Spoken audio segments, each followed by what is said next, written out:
നിങ്ങൾ തന്നെ ആലോചിച്ച് നോക്കൂ. നമ്മൾ ഇന്ന് കാണുന്നതാണ് നാളെ കാണുന്നില്ല എന്ന് പണ്ട് പറഞ്ഞ പോലെ ഇന്ന് കാണുന്ന റെസ്റ്റോറന്റ് നാളെ കാണാറുണ്ടോ? അത് വളരെ അത്രേ ഉള്ളൂ.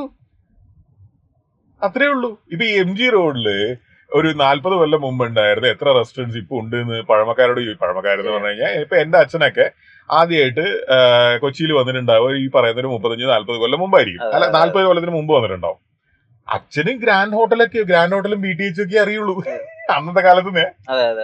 ബാക്കിയൊക്കെ ഇവിടെ പോയി ഒരു സിലോൺ പിന്നെ സിദ്ദിഖാലൊക്കെ എഴുതാനിരുന്ന മയൂര പാർക്ക് എന്ന് പറയുന്ന ഹോട്ടലിന്റെ പേര് ആന്റോൺ അങ്ങനെ എന്തൊക്കെയാണ്. മാനേജ്മെന്റ് മാറി, രൂപങ്ങൾ മാറി. പക്ഷെ അതേ സമയത്ത് നിങ്ങൾ നോക്കൂ ബാക്കിയുള്ള ബിസിനസ്സുകള്. ഇപ്പൊ ഒരു തുണിക്കട, ആ തുണിക്കട തലമുറകളായിട്ട് നിലനിന്ന് പോവാണ് പലതും. അല്ലെങ്കിൽ സ്വർണ്ണക്കട തലമുറകളായിട്ട് തലമുറകളായിട്ട് നിലനിൽക്കുന്ന എത്ര റെസ്റ്റോറൻറ്റ്സ് ഉണ്ട്? വളരെ അപൂർവം. മൃണാളിൽ ഒരുപാട് സിനിമാ ബന്ധങ്ങൾ ഒരുപാടൊന്നുമില്ല. എന്റെ സുഹൃത്തുക്കളിൽ കുറച്ച് പേര് സിനിമയിലുള്ളവരാണ്, അത്രേ ഉള്ളൂ. അങ്ങനെ ശരി. കുറച്ച് സിനിമയിൽ ജോലി ചെയ്യുന്ന കുറച്ച് സുഹൃത്തുക്കളെ മൃണാളിന് പരിചയമുണ്ട്. സുഹൃത്തുക്കളെ എങ്ങനെയാണോ പരിചയം? സുഹൃത്ത് സംഘത്തിൽ സിനിമയിൽ ജോലി ചെയ്യുന്ന ആളുകളുണ്ട്. അപ്പം അവരോടുള്ള സൗഹൃദം എന്തെങ്കിലും വിധത്തിൽ ഈ നമ്മുടെ റെസ്റ്റോറന്റ് ബിസിനസിനെ ഹെൽപ്പ് ഔട്ട് ചെയ്യാൻ വേണ്ടിട്ട്, അല്ലെങ്കിൽ അതിന് കുറച്ചുകൂടി റീച്ച് ഉണ്ടാക്കാൻ വേണ്ടിട്ട് അങ്ങനെ ഒരു അഭിപ്രായ ശേഖരണം നടത്താറുണ്ടോ? അങ്ങനെ ചോദിച്ചു കഴിഞ്ഞാൽ ഇപ്പൊ ഈ അവസാനം മലയാളത്തിലെ ഏറ്റവും പ്രധാനപ്പെട്ട നടി, അയാള് എന്റെ ബിരിയാണി എത്രയോ തവണ കഴിച്ചിട്ടുണ്ട്. ഇന്ന് വരെ ആ ബിരിയാണിനെ പറ്റി ഒരു സ്റ്റോറി പോലും എവിടെയെങ്കിലും പോസ്റ്റ് ചെയ്തിട്ട് എനിക്കറിയില്ല. ആ പ്രമുഖ നടി കഴിക്കുന്നുണ്ടെന്നറിയോ? ഞാനല്ലേ എന്നെ വിളിച്ചിട്ട് ബിരിയാണി വേണം ചേട്ടാന്ന് പറയുമ്പോ ഞാനല്ലേ ഇത് കൊടുത്തു വിടണം, അപ്പൊ അവര് കഴിക്കുന്നുണ്ടാവില്ലേ? ഇതിലിപ്പോ പക്ഷെ അല്ല, സുഹൃത്തുക്കളായിട്ടുള്ളവർ അങ്ങനെ ഷെയർ ചെയ്യുമ്പോ ഉണ്ടാവുന്ന സന്തോഷം വലുതാണ്. അത് ബിസിനസ് അല്ലേ. ഇപ്പോ ഇവിടെ ന്യൂ പ്രോ സ്പോർട്സ് ഒരു കട, അപ്പൊ ഒരാള് ഇപ്പൊ മില്യൺസ് ഫോളോവേഴ്സ് ഉള്ള ഒരാള് അവിടെ നിന്ന് എന്തെങ്കിലും ഒരു സാധനം മേടിച്ചത് കൊള്ളാന്നും പറഞ്ഞൊരു സ്റ്റോറി ഇട്ടാ മേ ബി ആ ബിസിനസിന് ഗുണം ചെയ്യില്ലേ? അത്രേ ഉള്ളൂ. ഞാനത് ആവശ്യപ്പെട്ടിട്ടില്ല കേട്ടോ, അത് വേറെ പ്രശ്നം. അങ്ങനെ എത്രയോ ആൾക്കാരുണ്ട് ഇതൊന്നും അല്ലാതെ എന്നോട് പറയാതെ തന്നെ ഓൺലൈനിലോ മറ്റോ ബിരിയാണി മേടിച്ചിട്ട് അതിന്റെ സ്റ്റോറി ഇടുന്ന ആൾക്കാരും ഉണ്ട്. അത് അങ്ങനെ ഇവരൊക്കെ സുഹൃത്തുക്കളായത് നാളെ ഇവര് ലോകം അറിയപ്പെടുന്ന സിനിമാക്കാരാവും, അല്ലെങ്കിൽ രാഷ്ട്രീയക്കാരാവും, അല്ലെങ്കിൽ സ്പോർട്സ് താരങ്ങളാവും. നാളെ ഞാനൊരു ബിസിനസ് തുടങ്ങുമ്പോ അവരെനിക്ക് ഉപയോഗിക്കാം അങ്ങനെ വിചാരിച്ചിട്ടല്ലല്ലോ പരിചയപ്പെടുന്നത്. ആണോ? നമ്മളാരെയും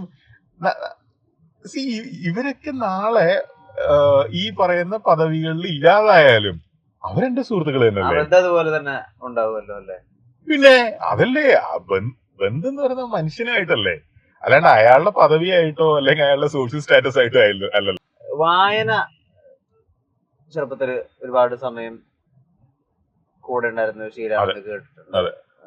എനിക്ക് തോന്നുന്നു ലണ്ടൻ ബത്തേരിയിലെ ലുധിയാനകൾ വായിച്ചിട്ട് സേതുമാധവൻ സാറുടെ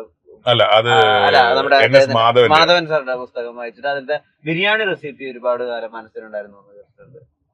അല്ല ഇത് പുസ്തകങ്ങള് ഞാൻ ബഷീറിന്റെ എല്ലാ സംഭവങ്ങളും ഞാൻ വായിച്ചിട്ടുണ്ട്. പക്ഷെ അതിനകത്ത് എവിടെയോ ഇതേപോലൊരു ബിരിയാണിയുടെ ഒരു കാര്യം പറയുന്നുണ്ട്. അതില് ബിരിയാണി നല്ല എഴുതിയിട്ട് ഞാൻ ആ പുസ്തകം കണ്ടിട്ട് തന്നെ വർഷങ്ങളായിപ്പോ, പക്ഷെ എന്റെ ഓർമ്മയിൽ തങ്ങിയിരിക്കുന്നത് ബിരിയാണി നീ അല്ല നീയാണ്. അന്ന് മുതൽ ഞാൻ ആലോചിക്കുന്നത് ഇയാൾ എന്താണ് ഇത് ബിരിയാണി എന്ന് പറയുന്നത്. അപ്പൊ എനിക്ക് ഭക്ഷണത്തിനോട് താല്പര്യമുള്ളത് കൊണ്ട് എന്റെ മെമ്മറീസ് ഭക്ഷണമായിട്ട് കണക്റ്റഡ് ആയിരിക്കും. ലണ്ടൻ ബത്തേരിയിലെ ലുത്തീനിയകൾ എന്ന് പറയുന്ന പുസ്തകത്തിൽ നിന്ന് ഒരാൾക്ക് പുറത്തേക്ക് എടുക്കാൻ പറ്റുന്ന ഏറ്റവും പ്രധാനപ്പെട്ട 10 കാര്യങ്ങൾ ഉണ്ടെങ്കിൽ അതിലൊന്നും ഈ പറയുന്ന റെസിപ്പി പെടൂല. പക്ഷെ എനിക്കതിലൊരു താല്പര്യമുള്ളത് കൊണ്ട് ഞാനത് ശ്രദ്ധിച്ചു. ഇപ്പൊ ഒരു കാര്യം ചെയ്യും, ഇങ്ങനെ ആലോചിക്കൂ, ഒരു വളരെ കാര്യമായിട്ട് BJP-യോട് താല്പര്യമുള്ളൊരു മനുഷ്യൻ, ഭയങ്കരമായിട്ട് താല്പര്യമുള്ളൊരു മനുഷ്യൻ, അദ്ദേഹം ഒരു വിയറ്റ്നാം ടൂറിന് പോവാണ്. കമ്മ്യൂണിസ്റ്റ് പാർട്ടിയാണല്ലേ അവിടെയുള്ളത്. അത് 7 ദിവസം വിയറ്റ്നാമിലുണ്ട്. എവിടെയോ ഒരു BJP-യുടെ കൊടി കണ്ടു. ചിലപ്പോ അദ്ദേഹം ജീവിതം മുഴുവൻ ആലോചിക്കുക വിയറ്റ്നാമിനെ കുറിച്ച് ആ കൊടി കണ്ട സ്ഥലമായിരിക്കും. അതെ അതെ അതെ അതെ. Seeing things and looking at things. അതായത് നമ്മൾ കാണുന്നതെല്ലാം നമുക്ക് ഓർമ്മയുണ്ടാവില്ല, നമ്മൾ കേൾക്കുന്നതെല്ലാം, അനുഭവിക്കുന്നതെല്ലാം, വായിക്കുന്നതെല്ലാം ഓർമ്മയുണ്ടാവില്ല. നമ്മുടെ താല്പര്യങ്ങളും കൂടെ അതിനെ സ്വാധീനിക്കും. എന്റെ താല്പര്യം ഭക്ഷണമായിട്ട് ബന്ധപ്പെട്ടതായതുകൊണ്ട് എനിക്കതില് അങ്ങനെ അങ്ങനെ അതിപ്പോ ഒരുപാട് പുസ്തകങ്ങളിൽ പല എവിടെയെങ്കിലും ഒക്കെ അതെ. ഇപ്പൊ ഞാൻ ചോദിക്കട്ടെ, എം മുകുന്ദൻ ഡൽഹി വായിക്കുന്നു, എന്നിട്ട് ഡൽഹി പോണെന്ന് തോന്നിയോ? അതിനു മുമ്പേ ഞാൻ ഡൽഹി പോയിട്ടുണ്ടല്ലോ. ഡൽഹി കഥകളല്ലേ പറയുന്നത്, ഞാൻ അതിനു മുമ്പ് ഡൽഹി പോയിട്ടുണ്ടല്ലോ. എം മുകുന്ദന്റെ പറയുന്ന ഒരു ഡൽഹി ഉണ്ടല്ലോ, ആ ഡൽഹി എക്സ്പീരിയൻസ് ഞാൻ എപ്പോഴും താല്പര്യപ്പെടുക. ഇപ്പൊ എനിക്ക് ഡൽഹിയിൽ വളരെ ഹൈ പ്രൊഫൈൽ സുഹൃത്തുക്കൾ ഉണ്ട്, ഞാൻ അവരെ കാണാനല്ല താല്പര്യപ്പെടുക. ഞാൻ ആ ജുമാ മസ്ജിദിന്റെ ചുറ്റും കറങ്ങാനും ഏറ്റവും റോ ആയിട്ടുള്ള സ്ഥലങ്ങൾ കാണാനും. ഞാനൊരു സ്ഥലത്ത് പോയി കഴിഞ്ഞാൽ അവിടുത്തെ ഭക്ഷണം മാത്രമേ കഴിക്കുള്ളൂ. അങ്ങനെ നിർബന്ധമല്ല, പക്ഷെ പറ്റുന്നത് അതേ കഴിക്കുള്ളൂ. അത് തന്നെ ഈ പ്രാന്താവാല ഗലിയിലൊക്കെ പോയിട്ട്, അതായത് 5 സ്റ്റാർ ഹോട്ടലിൽ പോയാലും, അവിടെ ഇപ്പൊ പിൻബലൂച്ചിയിൽ പോയാലും, അല്ലെങ്കിൽ നമ്മുടെ കൊണാട്ട് പ്ലേസിൽ ഏതെങ്കിലും ഒരു ഇപ്പൊ ഹൽദിറാമിലോ എവിടെയെങ്കിലും പോയാലും ഡൽഹി ഫ്ലേവറുള്ള ഫുഡൊക്കെ കിട്ടും, അതല്ല വിഷയം. പക്ഷെ ആ കരീംസിൽ പോയിട്ട്, ആ ജുമാ മസ്ജിദിന്റെ പുറകിലെ കരീംസിൽ പോയിട്ട് അവിടുത്തെ ആ ഒരു തിരക്കും ആ ഒരു പൊടിയും ആ ഒരു, അരവിന്ദ് കെജ്രിവാൾ വന്നതിന് ശേഷം ഡൽഹി കുറച്ച് ബെറ്റർ ആയി, അത് സംഭവിച്ചിട്ടാണ്. പക്ഷെ ഞാൻ ഷീല ദീക്ഷിതിന്റെ കാലത്ത് ഡൽഹിയിൽ പോയിട്ട് അത് അനുഭവിച്ചിട്ടുണ്ട്. അല്ലെങ്കിൽ നമ്മുടെ മോത്തി മഹലിൽ പോയിട്ട്, മോത്തി മഹൽ എന്ന് പറയുന്ന ഒരു അപ്മാക്കർ റെസ്റ്റോറന്റ് ആണ്, പക്ഷെ മോത്തി മഹലിന് ഒരു പഴമയുണ്ട് നമ്മൾ അവിടെ ചെല്ലുമ്പോൾ.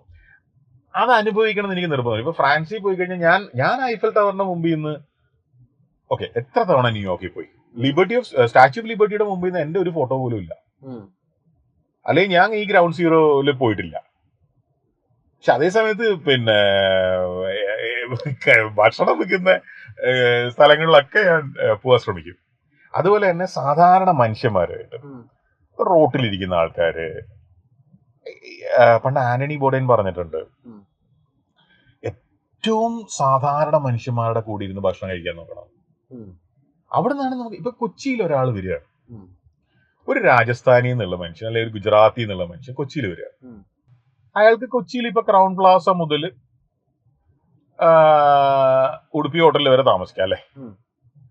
പക്ഷെ അയാൾ ക്രൗൺ പ്ലാസയിൽ താമസിച്ചാലും, അല്ലെങ്കിൽ ഗ്രാൻഡ് ഹോട്ടലിൽ താമസിച്ചാലും, അവന്യൂ റീജിയനിൽ താമസിച്ചാലും, പിന്നെ അല്ലെങ്കിൽ ചെറിയൊരു ഓയോ റൂമിൽ താമസിച്ചാലും, പിന്നെ എവിടെ താമസിച്ചാലും അയാൾ അവിടെ താമസിക്കുകയും അവിടുത്തെ ബ്രേക്ക്ഫാസ്റ്റ് കഴിക്കുകയും, പിന്നെ മറ്റേ ഈ ഗൂഗിൾ മാപ്പോ ട്രിപ്പ് അഡ്വൈസറോ നോക്കിയിട്ട് ചുറ്റുമുള്ള ഇതിനകത്ത് ഭയങ്കര സംഭവമായിട്ട് പറഞ്ഞിട്ടുള്ള സ്ഥലങ്ങളിൽ പോയിട്ട് ഭക്ഷണവും കഴിച്ച് തിരിച്ച് രാജസ്ഥാനിൽ പോയി അയാൾ എന്താ പറയാ, കൊച്ചി ജയ്പൂരിന്റെ വേറൊരു അവിടെ മെട്രോ ഉണ്ട്, അങ്ങനെ കുറെ കോൺക്രീറ്റ് ആണ്, പിന്നെ ഭാഷ നമുക്ക് മനസ്സിലാവൂല, പിന്നെ തേങ്ങാപ്പാൽ ഒരുപാട് ഉപയോഗിക്കുന്നുണ്ട്.